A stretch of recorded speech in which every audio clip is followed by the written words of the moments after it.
The gold you wear today is the disappeared result of scary overnight journeys while through the headed from roughest Chile to territory. Antarctica. From Gold Rush reality TV series to the Hoffman Family Gold, the Hoffman crew, led by Todd Hoffman, has detailed their experiences when it comes to mining and processing gold, none of which is as easy as you'd imagine. Stay with us as we delve into detail how Andy, a loyal member of the crew, made a risky, intuitive bet that put the team well on track on their financial gold mining goals. In the heart of Alaska's unforgiving wilderness, where the pursuit of gold tests the limits of both men and machines, the Hoffman crew faces a critical setback. Amidst the dust and din of their operation, a fully loaded truck suffers a catastrophic failure. Its wheel, having come loose, shreds the rim to the worst state imaginable. This breakdown isn't a normal one, it's disastrous, and it could easily put their season's target in jeopardy. With the clock ticking mercilessly, every lost hour translates into lost gold, and the crew knows all too well the stakes at hand. They get together around the broken metal. The metal, fatigued from years of service, could no longer bear the load, leading to the wheel's dramatic failure. The task of repairing the damage falls to Sparky and Randy, the crew's seasoned mechanics, known for conjuring solutions in the direst of circumstances. The challenge before them is daunting. The rim is in shambles and the hub is no less battered, but failure is not an option. With a mix of fear and drive, they got to work welding and fixing things that most people would say could not be saved. As Sparky confronts the wheel, his welder in hand, the magnitude of the task becomes evident. The metal of the wheel is torn and worn beyond recognition. Meanwhile, Randy tackles the hub, each man working against the clock and the elements. But the challenge is not just the wheel. The big trommel has run out of pay dirt, halting gold production entirely. The consequence of this affects the entire operation, so Jason, the mine owner, and the rest of the crew come together to discuss. The frustration is palpable. The equipment's worn state is a ticking time bomb that has now gone off, halting the wash plant and putting their gold target further out of reach. In a bid to salvage their operation and their hopes for the season, Sparky and Randy embark on a bush fix of epic proportions. They weld, they grind, they bolt, each action driven by the knowledge that the entire operation's success now hinges on their ability to make the impossible possible. Yet as they near completion, the reality of their situation sets in. The damage to the wheel and hub is extensive, and the metal fatigued to the point of near impossibility. The crew watches, hearts in their throats, as the wheel is cautiously reattached to the truck. The truck, once a vital artery and the lifeblood of their operation, stands at the brink of either a triumphant return or catastrophic failure. As the wheel holds, at least for now, the crew breathes a collective sigh of relief. But the victory is tentative. The repair is only a temporary solution that reminds them that there will be a lot more challenges to come. In the wilds of Alaska, where every day is a gamble and every piece of equipment a lifeline, the Hoffman crew's struggle with the truck is more than just a repair job. On a basic level, it reminds them of how dangerous their dreams are. With the shadow of winter looming ever closer and their season target only halfway met, the stakes couldn't be higher. The pressure is on not only to maintain, but significantly increase their weekly gold output or risk their entire season failing. At the heart of their operation is the test trommel, a small yet vital piece of machinery designed to indicate the presence of gold in the earth. Despite its intended use for testing, the crew, led by Todd, makes the pivotal decision to press it into full service. The realization dawns that they are running out of time, and this trommel, capable of processing 30 yards an hour, becomes their unlikely hope. Its efficiency in collecting gold, despite its size, makes it an essential asset in their desperate race against the clock. The crew, including young guns like Sparky and Jim, rally together, embodying the spirit of determination and innovation. They undertake repairs and modifications to the trommel with a sense of urgency, patching holes, adjusting the sluice for optimal performance, and ensuring that every piece of machinery is in top condition. The camaraderie within the team shines through, with Sparky taking the lead on welding tasks showcasing the blend of experience and youthful energy that defines their operation. As they fire up the trommel post-repairs, anticipation fills the air. The crew watches closely, hopeful that their efforts will pay off. The modifications seem to work, with the sluice running more evenly, a crucial factor in capturing gold effectively. It's a moment of triumph, a testament to their hard work and ingenuity, but the true test lies ahead. The first bucket of pay dirt is dropped into the trommel, and the crew watches intently as it processes through. The results are promising. The trommel is performing better than before, giving them a fighting chance to reach their season target. It's a significant morale booster, a sign that despite the challenges, their goal might still be within reach. As they continue to mine, the unity and resolve of the Hoffman crew are evident. They understand that the path ahead is fraught with challenges, but the potential reward drives them forward. They are miners at heart, bound by a shared goal and a love for the hunt for gold. As the season goes on and winter comes, the Hoffman crew's hard work comes to a key weigh-in. With only weeks left in the season and a significant gap remaining to their 600-ounce goal, the tension is palpable. The crew gathers, hopeful yet anxious, as the gold is weighed. It's a moment of truth, a reflection of their hard work and the challenges they've overcome.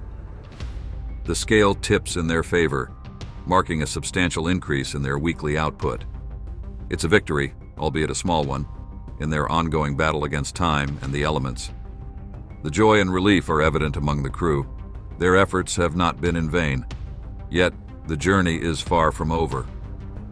With winter fast approaching and their target still distant, the Hoffman crew knows that every moment is precious, every ounce of gold a step closer to their dream. The looming threat of the cold season brings an urgency that propels them into action, for each day brings them closer to the freeze that could end their gold mining dreams prematurely. The test trommel, originally designed to sample the gold-laden earth, becomes the crew's unexpected linchpin. With their main production plants pushed to their limits, Todd, the crew's leader, makes the bold decision to employ the test trommel in full service. Despite its small size and capacity of processing only 30 yards an hour, this trommel holds the promise of extracting a high percentage of gold, making its operation crucial to the crew's success. As the crew sets to work, they are met with the harsh realities of their endeavor. The cold has already taken its toll on the machinery, with ice forming a barrier that threatens to immobilize their efforts. Sparky Turner, the camp welder, arrives early to find the Z-plant encased in ice, a stark reminder of the challenges posed by the Alaskan winter.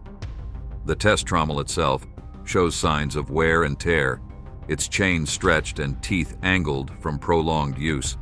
It's a testament to the crew's relentless push for gold, but also a sign that the machinery might not withstand the season's demands.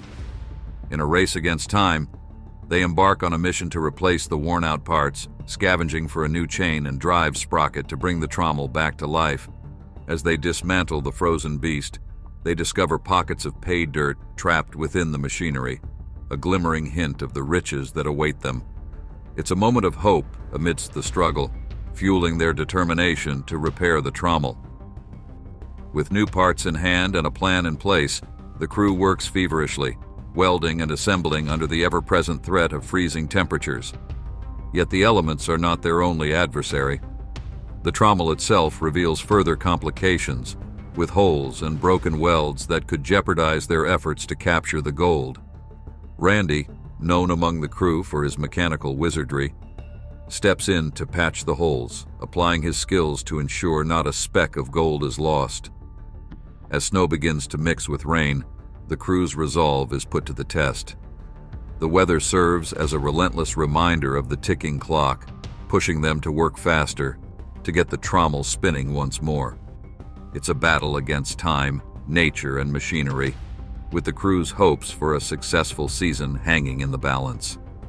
Sparky Turner, the camp welder, arrives at the Z-plant to do a daily inspection. He gets there only to find it completely iced over. He was already going to have a busy day, but the freezing weather will turn it into a dire, stressful one. The sight of icicles and frozen machinery highlights the urgency of the situation. Winter's early arrival brings operations to a standstill, with crucial equipment like the wash plant and sluices frozen shut. The realization hits hard. The crew must act swiftly to thaw their equipment before the freeze causes irreparable damage. The crew frantically begins to make efforts to get the machinery up and running. They use torches to melt the ice, and there is a race against time to fuel up the equipment before it freezes again. Every minute lost to the cold is a minute lost in their quest for gold, making the thawing process not just a battle against ice, but a fight for their season's success. At Hot Mess, Jason Addison faces the same dire circumstances. The freeze has also killed the wash plant there, which makes Jason angry and worried. He talks about how the weather this year has been particularly bad and mentions that they have a whole lot of pending work. The reliance on water to operate the machinery becomes a double-edged sword as freezing temperatures render the plants inoperable. We see how much of a critical role water plays in gold mining and how, at freezing temperatures, it becomes the operation's Achilles heel. The crew deploys every means necessary to start the plants. They are working hard to keep the tools from freezing over because they know that if the plants freeze solid, they could lose all of their work and possibly the whole season. The realization that they might have only a couple of weeks left before the winter shuts them down completely adds a layer of tension to their efforts. That's the issue with the weather. It has no obligation to act how you expect it to.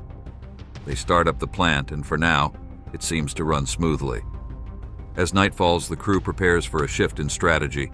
The temperature is now at 29 degrees. Acknowledging that the freezing conditions will only worsen, Todd and Jason decide to implement night shifts to keep the machinery running continuously. The reality of gold mining in cold climates is harsh, and so hard decisions must be made. With the night shift, they hope to stand strong in their fight against the cold. They dread the decision, but do it either way. As the Hoffman crew faces what might be their most formidable challenge yet, their story is a poignant reminder of the determination and grit required to chase the glimmer of gold against all odds. Their first night shift of the season begins as the day crew wraps up. The Hot Mess wash plant, after only 2 days of operation following its last mat pull, becomes a frozen blockade against their progress. The freezing weather not only makes the task of cleaning the mats from its sluice a Herculean effort, but also serves as a chilling reminder that time is a luxury they no longer possess. The physical and mental toll of working in such harsh conditions is evident as the team diligently works to thaw each box, a process that is both time-consuming and arduous. As they forge ahead, they delve into the challenges of maintaining and repairing their equipment in extreme weather. Randy and Sparky, in a bid to fix the Z-plant motor, embark on a quest for parts at a machinery graveyard.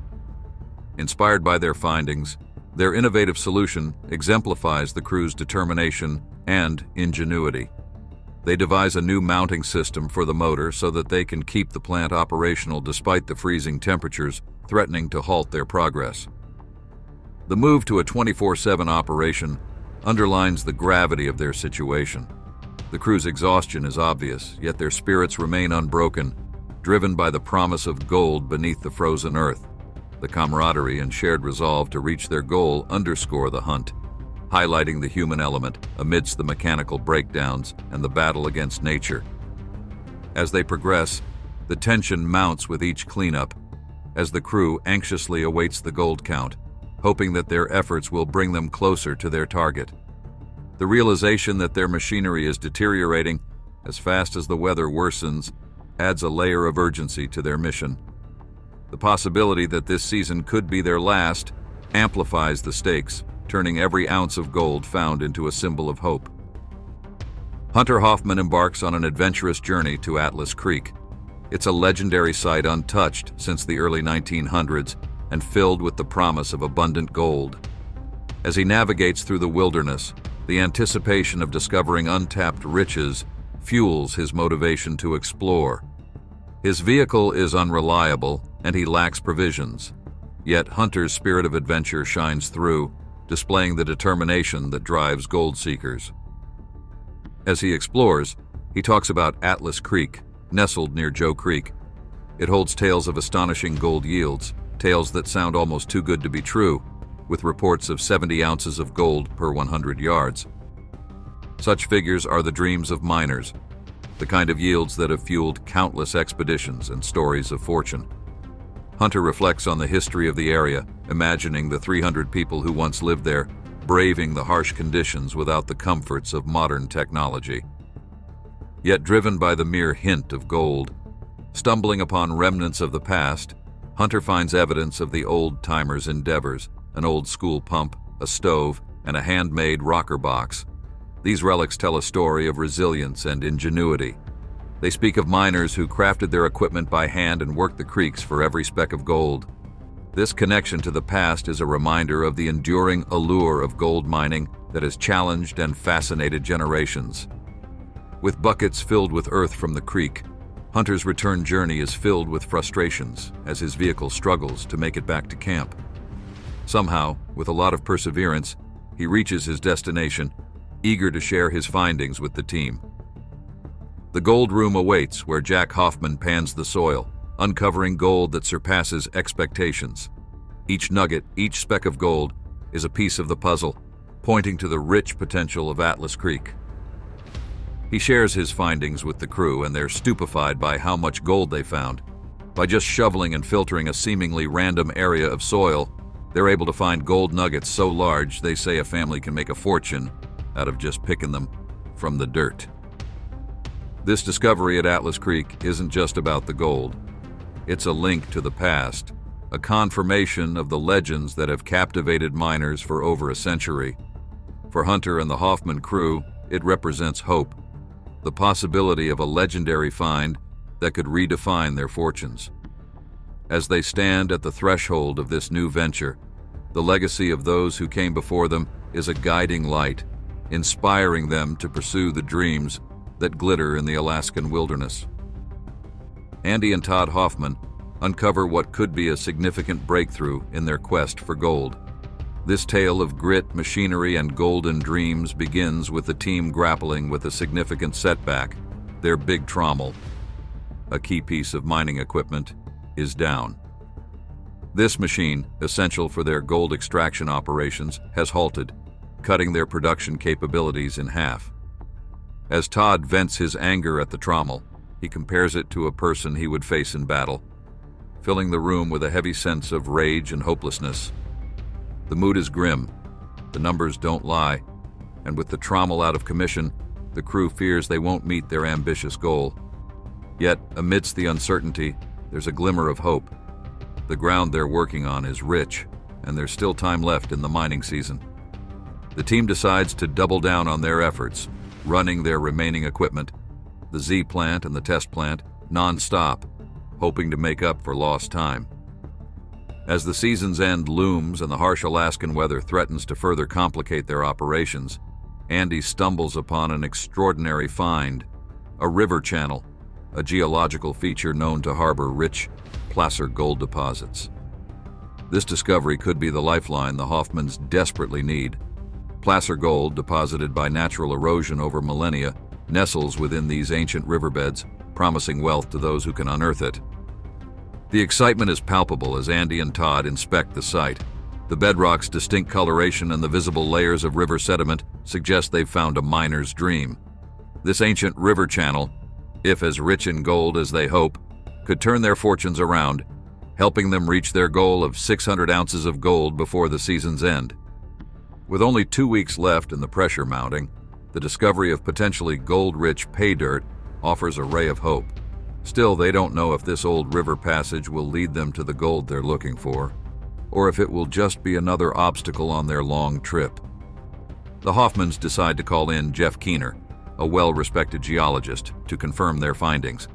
Keener's expertise could validate their discovery, offering them the assurance they need to proceed.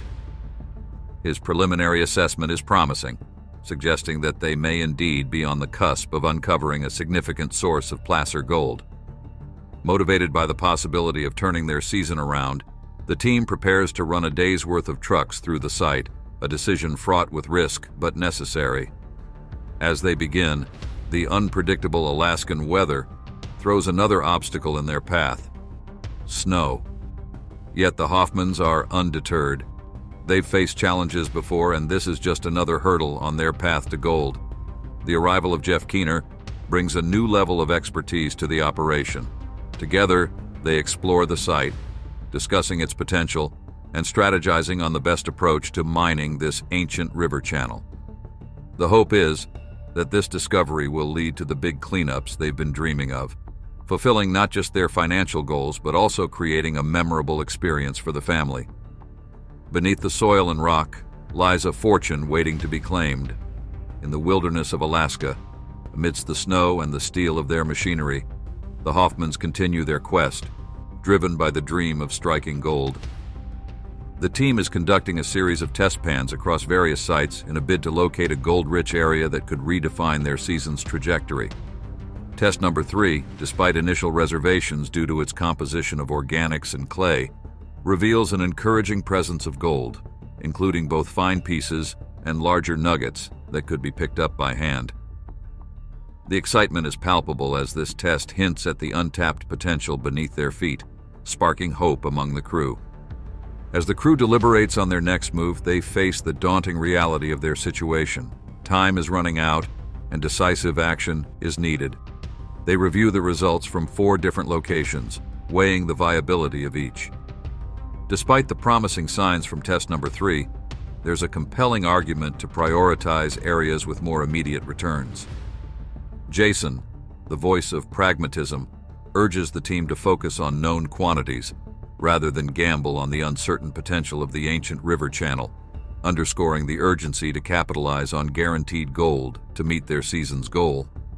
Undeterred by the collective decision to prioritize other sites, Andy harbors a deep-seated belief in the potential of the ancient river channel. Because of his strong belief and the historical importance of these natural traits, he is determined to follow this lead in secret and show that it is worth following. This resolve underscores a critical aspect of gold mining, the blend of science, intuition, and sheer determination that often dictates success or failure. Andy's solitary exploration pays off when he unearths a seam that appears to be part of an ancient river channel, a geological hallmark known for harboring significant gold deposits. The discovery is momentous, not just for its potential to salvage the season, but also for validating Andy's instincts against the skepticism of his peers. This moment is a testament to the miner's ethos, the relentless pursuit of a hunch, often in the face of overwhelming odds. The validation comes swiftly as Thurber pans the material from Andy's discovery, revealing an impressive concentration of gold, including chunky pieces significant enough to be picked up by hand. This moment is transformative, not just for its immediate impact on the team's morale, but also for its implications for their mining strategy. The find is a stark reminder of the unpredictable nature of gold mining, where fortunes can pivot on a single pan of dirt. As Todd and the rest of the crew witness the fruits of Andy's persistence, the initial skepticism gives way to awe and a renewed sense of optimism. The rich pay dirt from the ancient river channel, once nearly abandoned, now stands as a beacon of hope, promising not just a salvageable season, but a potentially lucrative one. Randy Hubler, the team's mechanic, plays an irreplaceable role in the operation. His expertise as a mechanic is not just about fixing machinery, it's about holding the team together in the face of adversity. The respect he commands is evident, as Jack talks about how a good leader should inspire the team through example rather than authority. The spotlight then shifts to the heart of the mining operation, where Nick and Dakota are seen handling the mats from the sea plant, which contains the latest dirt extracted from the depths of the ancient riverbed.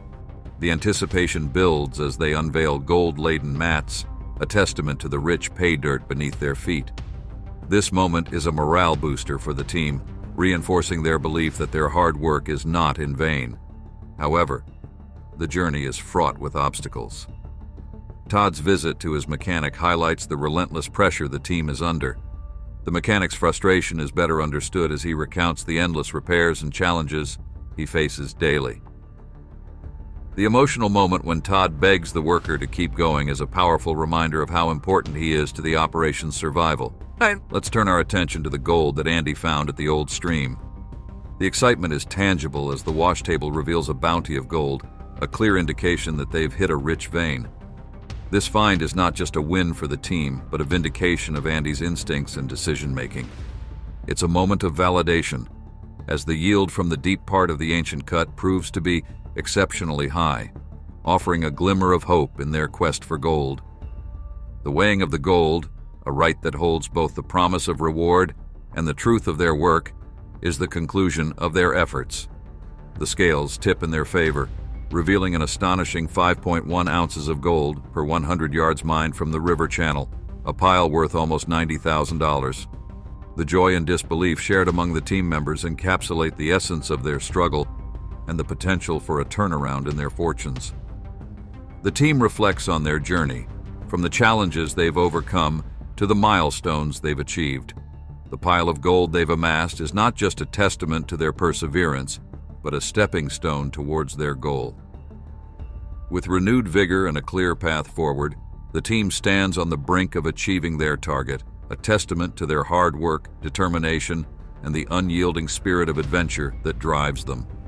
Sparky and the new trucker, Chuck, set out to transport pay dirt to the Z plant and the Big Trommel, aiming to keep the mining operation running at full capacity. The smooth operation of the rock truck is pivotal, enabling the movement of pay dirt, essential for gold extraction. Chuck's arrival on the scene promises an efficient workflow, with plans to shuttle pay between the extraction sites and the processing plants, a critical step in maintaining the mine's productivity. However, the harsh reality of mining in the unforgiving Alaskan climate soon strikes. As Chuck navigates the rock truck through the narrow paths of the mining site, a sudden, ominous noise heralds disaster. The truck comes to a grinding halt, its engine silenced by what is feared to be a catastrophic mechanical failure. This incident not only disrupts the day's operations, but also poses a significant risk to the mine's output, with the truck blocking a vital artery of the mining site, threatening to halt the movement of pay dirt entirely. The gravity of the situation is dire as Randy, the team's mechanic, is summoned to diagnose the malady that has befallen the rock truck. The diagnosis is grim: a U-joint failure, accompanied by collateral damage to surrounding components. The prognosis is dire, with the potential for a week-long delay in securing a replacement part, a delay the Hoffman crew can ill afford as the mining season wanes. In a parallel stroke of misfortune, the 350 rock truck, tasked with compensating for the 400's absence, succumbs to its mechanical woes. A flat tire, the result of the rugged terrain, renders it inoperative, compounding the challenges faced by the Hoffman team. The tire, slashed by quartz as sharp as a razor blade, cannot be repaired, and a replacement is nowhere in sight. The crew's attempts to remedy the situation are thwarted by the cold, which renders the tire unyielding, defying their efforts to reseat it on the rim. Each mechanical failure not only represents a physical setback, but also a psychological blow to the team's morale. The clock is the crew's relentless adversary, with each passing day bringing the freeze of winter closer, threatening to solidify the ground in the pay dirt, rendering it immovable and unprocessable. The team's resolve is tested, their spirits weighed down by the specter of failure, yet their determination to persevere shines through. There's a surge of optimism as the crew gets the Z plant thawed, fueled, and ready for action. With spirits high and the goal of striking gold within reach, the team is determined to make the most of what might be their last run of the season. The cold weather presents a formidable foe, making gold mining an arduous task. Yet the warmth of the heated cab offers a temporary respite for the crew, who are all too familiar with the headaches caused by equipment freezing up. As the Z plant and the test plant chug along, processing pay dirt at their respective capacities, the crew's hopes are pinned on the Z plant to bolster their gold output. However, disaster strikes when the material begins to crowd onto one side of the shaker deck, signaling a significant issue with the plant.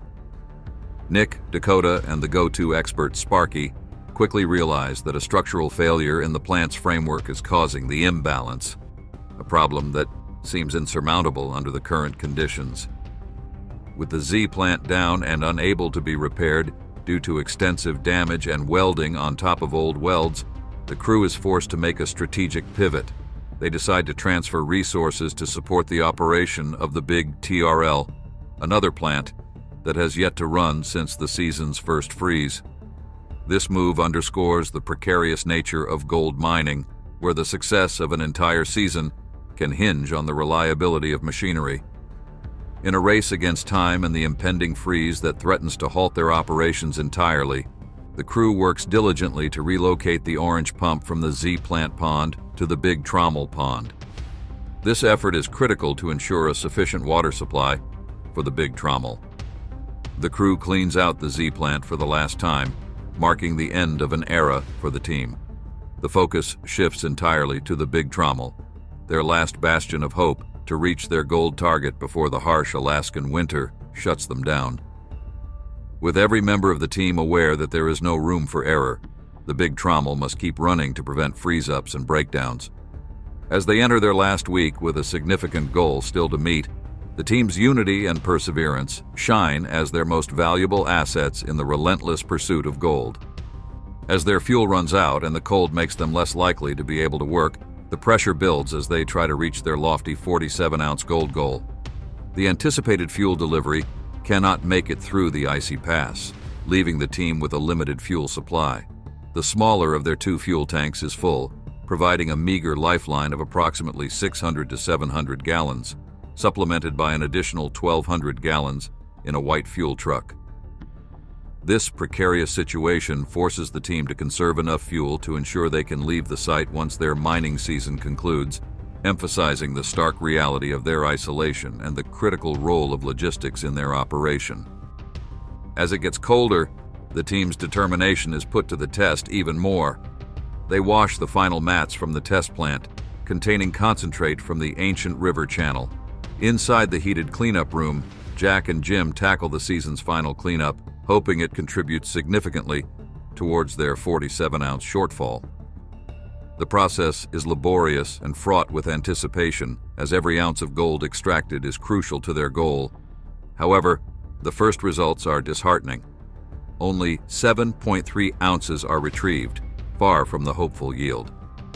This setback underscores the unpredictable nature of gold mining, where efforts do not always correlate with rewards.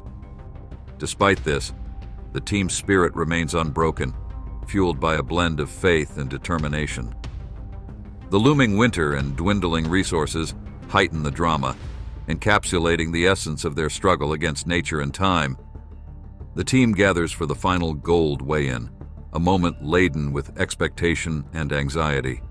The future of the Hoffman operation hangs in the balance, dependent on the yield from the last big TRL mat pull. The atmosphere is charged with anticipation as Jack and Thurber begin the weigh-in, a ritual that has the power to define the season's success or failure. The tension breaks as the gold count exceeds the target, reaching a triumphant 50 ounces and then soaring to 60 ounces. The joy and relief that wash over the team are a testament to their hard work, perseverance, and the bonds forged in the crucible of gold mining. The vanishing ships in unexpected places. Throughout history, the discovery of old ships in places where you wouldn't expect to find them has really caught the attention of people like historians, archaeologists, and folks who just love ships. These finds make us rethink what we know about how people traveled long ago, and what the Earth's climate and geography were like back then. One of the most striking finds are the ships spotted in places like the Aral Sea and the Namib Desert. How the sea has dried up over the years. As you can see, it not only shrinks in size, but also color. It's actually 100,000 tons of salt that's been mixed up with all the chemicals and fertilizers and pesticides. The Aral Sea, once among the largest lakes in the world and situated between Kazakhstan and Uzbekistan, has shrunk dramatically. Where we're standing right now used to be many meters underwater. Yeah, usually original here 16 meters. 16 meters deep. This big change happened because during the Soviet era, rivers that fed into the sea were redirected to irrigate farmland for growing cotton. That they used in irrigating the cotton fields that have made it basically poisonous, and that goes up in the atmosphere and has been spread all the way around the world. All part of a huge plan initiated by Joseph Stalin. The idea was to turn the Soviet Union into the biggest cotton exporter, beating the United States. The Aral Sea was once the world's fourth largest lake, but during the Soviet period, the two rivers that feed it were diverted to irrigate farmland. This drastic change in the environment led to a very odd scene. A group of fishing boats, now abandoned on what was once a busy underwater area, now just desert. Most of the sea dried up, killing the wildlife and leaving behind thousands of square kilometers of salt-laden desert. This place, known as the Aral Sea Ship Graveyard, really shows the dramatic impact humans can have on nature. Seeing these boats, which used to sail on a massive lake and are now stuck in the middle of a desert, makes us think about the old trading routes and the economy back then. It also serves as a strong warning about the consequences of not caring for our environment properly. Further down in the Namib Desert, there's another fascinating sight, the wreck of the Edward Boland, a German cargo ship that ended up stuck off the coast of Namibia in 1909. But they're old, they're very old. These are 17th century, so they're probably about 70 years, 80 years older than when the ship wrecked. What makes this wreck so interesting is that it's completely surrounded by sand, sitting about 1,312 feet from the current shoreline. This happened because of the Namib's shifting sands. Being one of the oldest and driest deserts in the world, it slowly engulfed the ship over more than 100 years. The Edward Boland now stands as a lonely figure, a reminder of nature's power to reshape our surroundings, as it rests in a sandy tomb far from any water. But wait, there's more. It's hard to wrap your head around what's going on in this image. You've got a vast desert where you would expect there to be no water whatsoever, and yet in the middle is a fleet of rusting ships. One of the most fascinating shipwrecks found in the desert is the Portuguese ship Bom Jesus, which was discovered in 2008.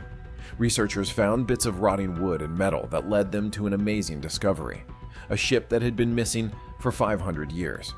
The wreckage of a 500-year-old Portuguese ship filled with gold coins has been unearthed. This ship disappeared in 1533 while traveling from Lisbon to India, carrying loads of gold, silver, copper, and ivory. Its discovery was totally unexpected and occurred when a mining company was draining a salt lagoon along the coast of Namibia in search of diamonds. They didn't just find any shipwreck. They uncovered one that was extremely well preserved and filled with treasures. The Bom Jesus is now considered one of the most significant discoveries in maritime archaeology because of the rich collection of artifacts it offers. The ship's treasure included over 2,000 gold coins from Portugal, Spain, and Florence, minted during the reigns of King João II of Portugal and King Charles V of Spain. These coins reveal a lot about the economic and political landscapes of early 16th century Europe, showcasing the extensive trade networks and the flow of wealth they facilitated. In addition to the coins, the cargo held huge amounts of copper ingots and elephant tusks, reflecting the diverse nature of trade goods during the age of exploration. Archaeologists also uncovered personal items from the crew, such as clothing, weapons, and navigation tools, which give us a glimpse into the daily lives of those aboard during its final voyage. The preservation of the ship and its contents was extraordinary, with even perishable materials remaining remarkably intact, likely due to the cold Benguela current, which kept wood-eating organisms at bay, preserving the ship in a state rarely seen in shipwrecks. These desert ghost ships aren't just myths. They are real and often very old vessels, found in some of the driest parts of the world. These ships appear in places where water is nowhere in sight, and certainly no navigable seas are present today. This begs the question, how did these ships end up so far from any conventional maritime environment? There are various theories, ranging from shifts in climate and geography over millennia to more dramatic scenarios, like seismic activity, that suddenly relocated bodies of water. Archaeologists and historians believe that many of these desert regions once housed lakes or seas that have since receded or dried up due to natural climatic changes over time. As these water bodies retreated, the ships that once sailed on them were left stranded in what would eventually become desert landscapes, turning them into preserved snapshots of a long-gone era of maritime history. And that's not the end of it. The American Southwest, particularly California, has long been a hotspot for intriguing stories, especially those involving ancient ships laden with treasures found in places you'd least expect. One of the most talked about of these tales is about a Spanish galleon filled with pearls and gold that was discovered in California's Colorado desert. Local lore tells us that this ship was carried far inland by a massive flood in the 17th century and was left stranded as the water retreated. For centuries, the tale of this stranded ship has ignited the imaginations of many treasure hunters and prompted numerous expeditions. Unfortunately, all these quests have ended without success, each failure adding another layer to the legend. Around the same time, there were also accounts of Viking longships being spotted in the Salton Sea area, which suggests that these Norse explorers might have traveled much further than we previously thought. Early explorers and settlers in the area reported stumbling across these ships, some of which were still laden with their original cargo, partially buried in the desert sands. These shipwrecks, along with the strange artifacts found with them, tell stories of lost civilizations and challenge our understanding of the past. Legends of desert-bound ships. These discoveries often included artifacts that hint at extensive global exploration and trade, challenging the conventional historical views. For instance, finding Viking ships in California suggests these explorers ventured far beyond their known territories, which could dramatically change our understanding of their navigation skills and cultural reach. These so-called ghost ships have woven themselves into the fabric of local folklore and desert communities. They tap into our love for the unknown and echo the larger tales of exploration that are a big part of the history of the American West. In harsh environments like the Mojave and Sonoran deserts, where stories and remnants of the past can easily disappear under the sands, these ships offer a tangible link to history. They stand as relics that spark curiosity and fuel the imagination, inspiring modern-day adventurers and historians to investigate their origins. These stories were often detailed in local newspapers and journals, becoming more embellished with each telling. While some people dismiss these tales as mere exaggerations or the faded memories of early desert settlers, others view them as crucial pieces that could help piece together America's complex geological and historical landscape. Let's look more closely at the details of these legendary ships. The Spanish galleon in the Colorado desert, for example, is said to have been brimming with unimaginable riches from the New World. Picture a ship full of gold coins, luxurious pearls, and other treasures, now sitting abandoned far from any body of water in a vast desert. The stark contrast of such a majestic ship surrounded by sand dunes is a powerful image that has captivated the imagination of many over the years. The tales of Viking longships in the Salton Sea area are equally fascinating. These vessels, designed for the rough waters of the North Atlantic, supposedly found in a desert setting, suggest extraordinary voyages and perhaps lost maritime routes that might even redraw parts of our historical maps. The items discovered with these ships, which include Norse weapons and personal items from the crew, give us a glimpse into their life and paths, showing us the day-to-day realities of their time at sea. And there's even more to the story. The value of these findings goes beyond their historical significance. They also connect us directly to the past. Every artifact and relic found alongside these ships is a clue in understanding the broader narrative of human exploration and cultural exchanges across. They remind us of the boldness and adventurous spirit that characterize human exploration. Moreover, these stories add to the cultural heritage of the regions where they are found. They help create a sense of identity and continuity, linking the people living there today with a past that is both awe-inspiring and thought-provoking. Whether these ghost ships are real or simply products of historical imagination, they continue to inspire, educate, and provoke thought about the limits of human endeavor and the undiscovered truths that might still lie hidden under the desert sands. The ghost ships of the American Southwest offer more than just tales of lost treasures and epic adventures. They challenge us to reconsider historical narratives, explore the possibilities of what might have been, and continue our quest for knowledge, both literally and intellectually. They serve as reminders that history isn't always as fixed as it seems. Sometimes it's waiting under layers of sand, just waiting to be uncovered. Across tough terrains and huge oceans, there are many tales of famous ships loaded with unimaginable treasures that continue to drive adventurers, treasure seekers, and those who love a good story. One of the standout tales is about Charlie Klusker and a Spanish galleon that was reportedly brimming with gold and pearls. This story captures the excitement of potential riches and the thrill of finding something thought to be lost. The tale centers around Charlie Klusker, back in the late 1800s, an era when the American West was full of both danger and possibilities. It is said that in 1870, Klusker left California with a goal: to locate a Spanish ship believed to have been carried inland by a massive flood centuries before. This ship was rumored to hold a large amount of gold and pearls, a hidden treasure beneath the Colorado desert sands. Klusker was motivated by accounts from Native Americans and earlier explorers who reported seeing parts of the ship buried in the desert sands. Encouraged by these tales, he and his team embarked into the harsh desert, drawn by the promise of incredible wealth. After several attempts, they supposedly found the ship, a splendid Spanish galleon loaded with gold and pearls. Thrilled by their discovery, they quickly went back to town to get what they needed to retrieve the treasure. Stay tuned for more information on this. But here, the story takes an odd turn. After they went to bring back the treasure, there was no more news from Charlie Klusker and his team.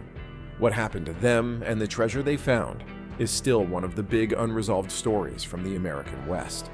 Over time, numerous other treasure hunters have tried to find the ship based on his stories, but none have been successful, adding a layer of intrigue and unanswered questions to the legend.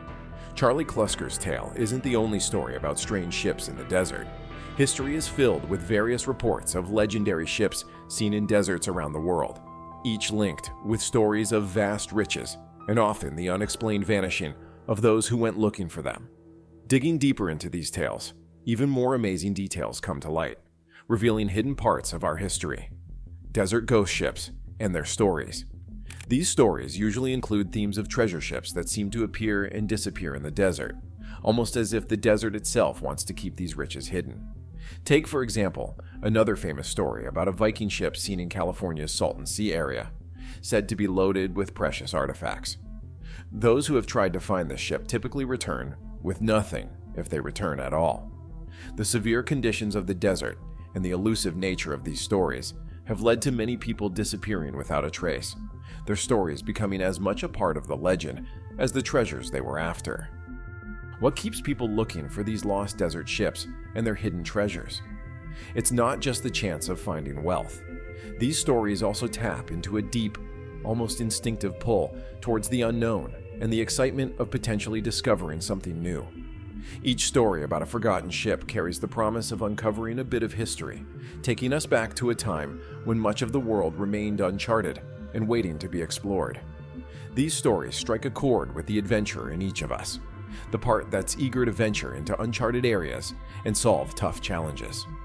In the realm of bizarre phenomena, the concept of time storms is a fascinating one, combining elements of science fiction with real-world oddities.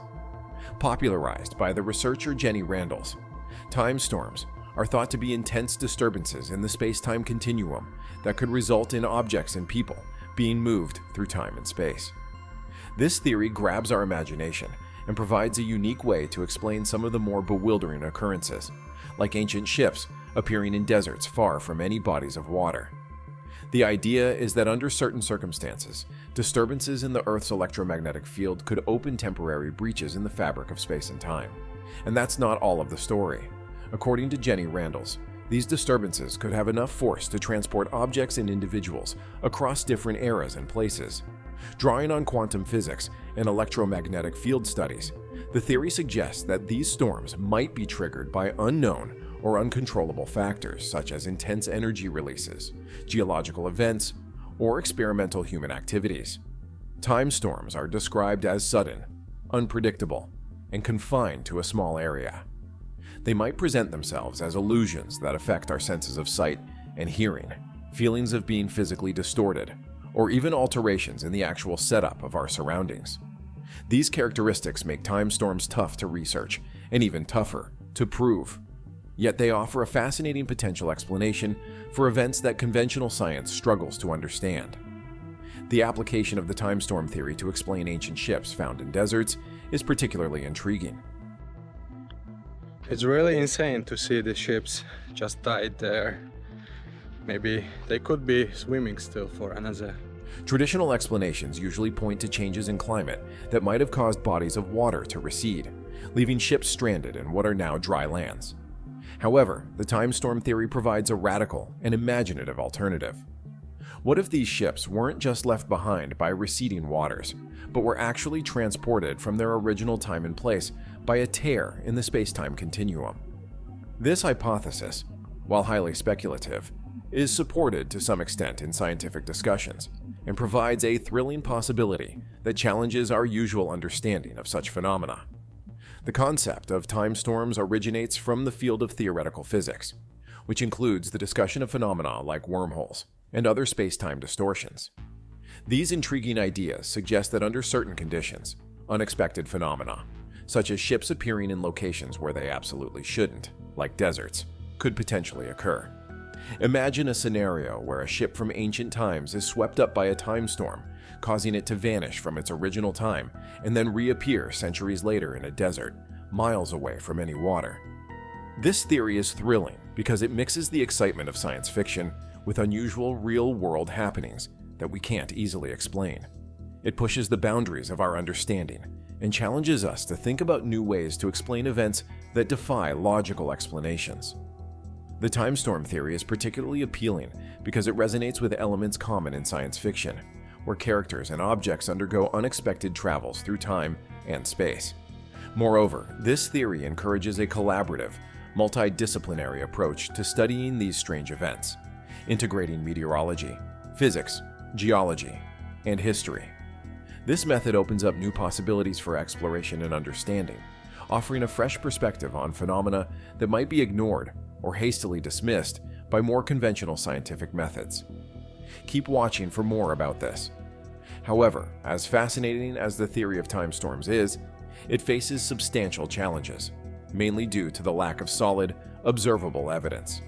Time storms, by their nature, are brief and highly unpredictable, making them extremely difficult to witness directly or to replicate in controlled environments. This lack of predictability makes many scientists skeptical, as they prefer to depend on more traditional explanations that can be rigorously tested and verified. Switching gears from the abstract to the historical, another topic of intrigue is the ancient civilization known as the Chachapoya, or the Cloud Warriors. Located in the cloud-enveloped mountains of the Andes, the Chachapoya civilization has captured the interest of many historians. They thrived from around 800 AD until the Spanish conquest in the early 1500s, creating a unique society adapted to the rugged, misty mountains of present-day northern Peru.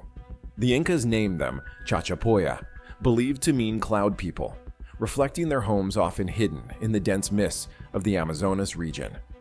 From the dry deserts to the misty mountains, we now explore the fascinating world of the Chachapoya people and their unique culture.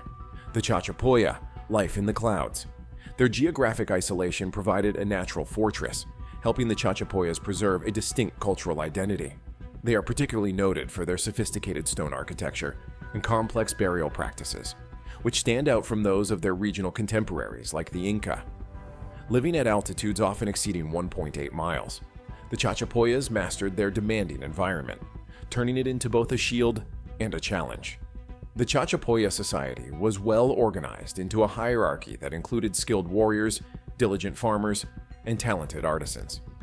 Their economy was largely dependent on agriculture, but was also enhanced by trading with neighboring cultures. This enabled them to flourish in such a demanding landscape. The Chachapoyas provide a fascinating case study of an ancient civilization that utilized its natural environment to its advantage, developing a lifestyle that met both the challenges and opportunities presented by their surroundings. What makes the study of civilizations like the Chachapoyas so intriguing is their ability to thrive in conditions that many would find daunting. Their adept adaptation to high altitudes and their strategic use of rugged terrain for defense against potential invaders highlight their ingenuity and resilience. Additionally, the detailed craftsmanship of their stone constructions and the depth of their burial rituals offer significant insights into their cultural practices and beliefs. These aspects make the civilization is an important subject for historical and archaeological exploration. Investigating them not only deepens our understanding of ancient South American cultures, but also enhances our appreciation for the diverse ways human societies can adapt to their environments. Their history, though overshadowed by the larger and more dominant Inca civilization, serves as a testament to the variety and complexity of human civilizations throughout history. And there's even more to it. The Chachapoya people left behind an incredible structure called the Fortress of Quilap, which is often compared to the famous Machu Picchu. Situated on a ridge above the Utcubamba Valley, Quilap is a large stone building surrounded by towering walls and containing more than 400 smaller structures. Built between the 6th and 16th centuries, the fortress is a testament to the architectural skill of the Chachapoyas. It's made mostly of limestone and laid out in 3 tiers, with a main entrance so narrow that it would only let one person through at a time, making it easier to defend. The walls, which are up to 65 feet high, are decorated with carvings and geometric designs typical of Chachapoya artistry. The fortress's strategic location and construction style suggest it was used both for living and for protection, showing that the Chachapoyas were always ready to defend themselves against attacks from neighboring tribes and later the Incas.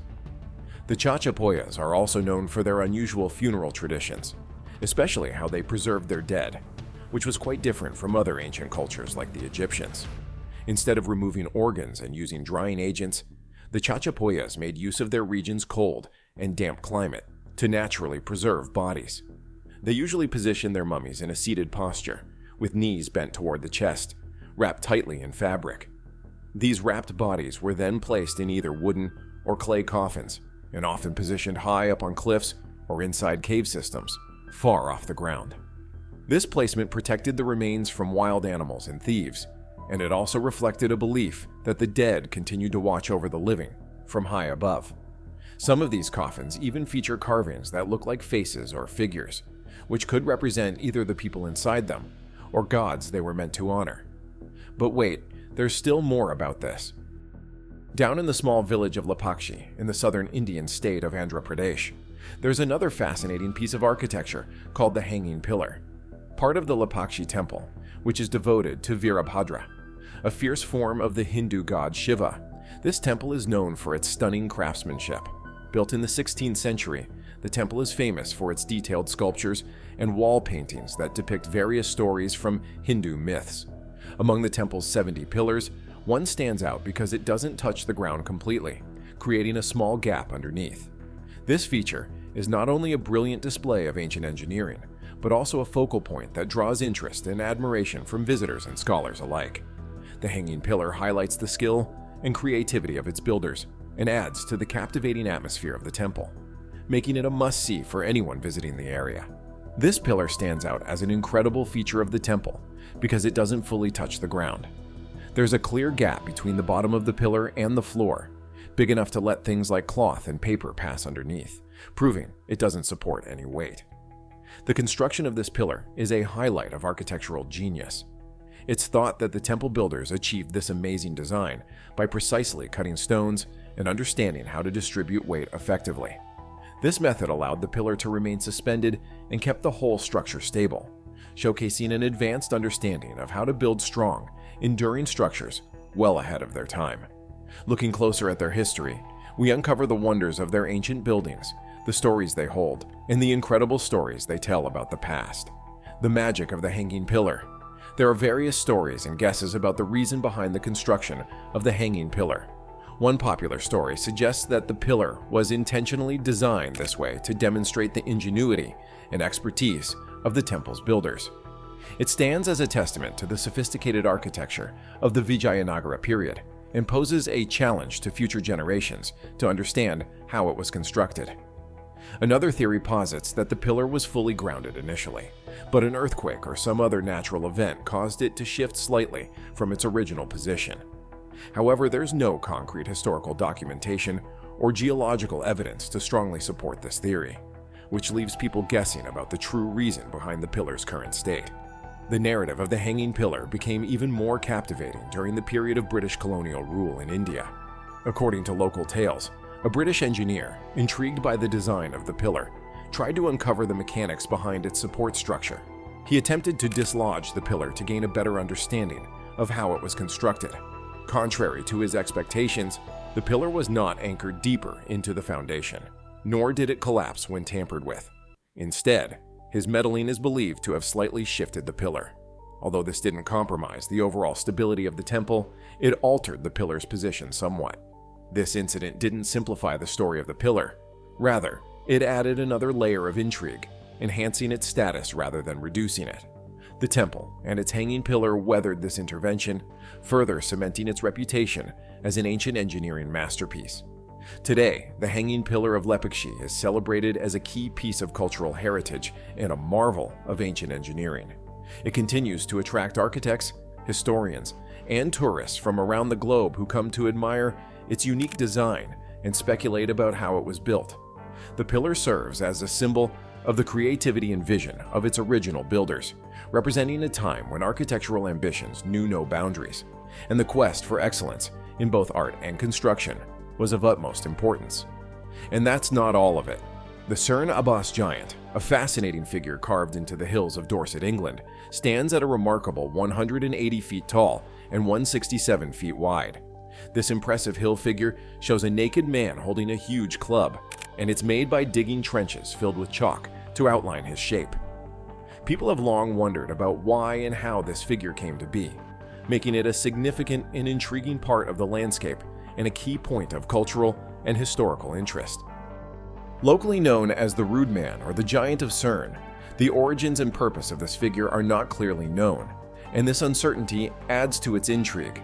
The age of the giant is debated among experts, with some thinking it could date back to the Iron Age, while others believe it might have been made in the 17th century. This wide range in possible dates is mostly because there aren't any early records of the giant.